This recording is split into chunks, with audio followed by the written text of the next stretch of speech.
Tuje nkwifuriza ibihe byiza ndetse mboneyeho n'umwanya wo kuguha ikaze.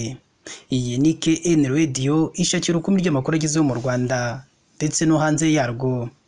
Ni inkuru nziza cyane yatashye mu Banyarwanda, cyane cyane abakoresha ibinyabiziga cyangwa abafite ibinyabiziga.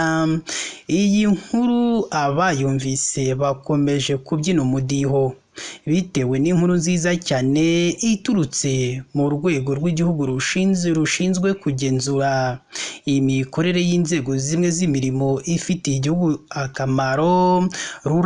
Uraza kumenya iyi nkuru nziza runo rwego rwatangaje yatumye abatwara ibinyabiziga bongera kubyina umudiho. Yaba ari iyihe? Ese abatwara ibinyabiziga bo bakiriye gute iyi nkuru?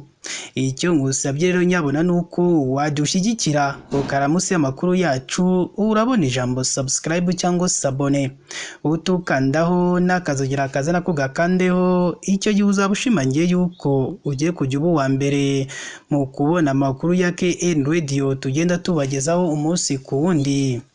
Reka twitse gato turaza tubabwira byinshi kuri iyi nkuru ikomeje gushimisha cyane cyane abatwara ibinyabiziga mu Rwanda. Tubibutse ko iyi ari KN Radio.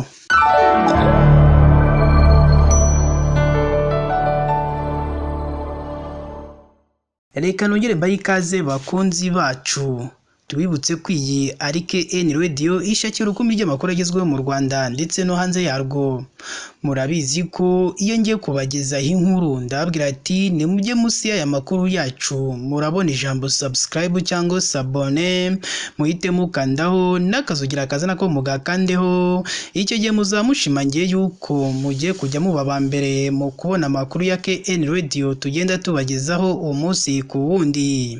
Inkuru nziza cyane yatashye mu Banyarwanda, by'umwihariko abatwara ibinyabiziga bongeye kubyina bitewe n'uko urwego rw'igihugu rushinzwe kugenzura imikorere y'inzego zimwe z'imirimo ifitiye igihugu akamaro bitewe n'itangazo yatangaje. Kuri ubu rero ibiciro bya lisasi mu Rwanda bikaba byagabanutse cyangwa igiciro cyagabanutse cyane.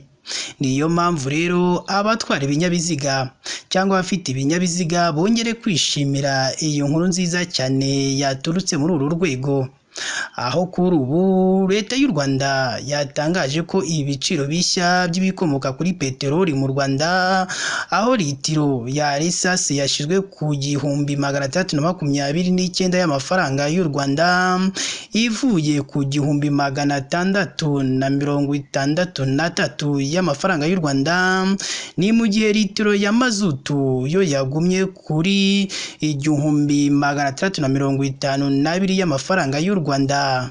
Niyo mpamvu rero iyi nkuru yashimishije abatwara ibinyabiziga ndetse n'Abanyarwanda bose muri rusange.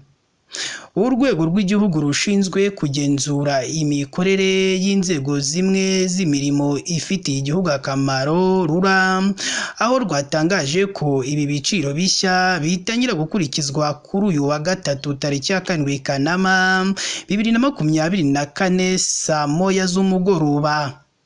Uru rwego kandi rwakomeje ruvuga ko iri hindagurika ry'ibiciro by'ibikomoka kuri peteroli mu Rwanda rishingiye ku ihindagurika ry'ibiciro byabyo ku rwego mpuzamahanga.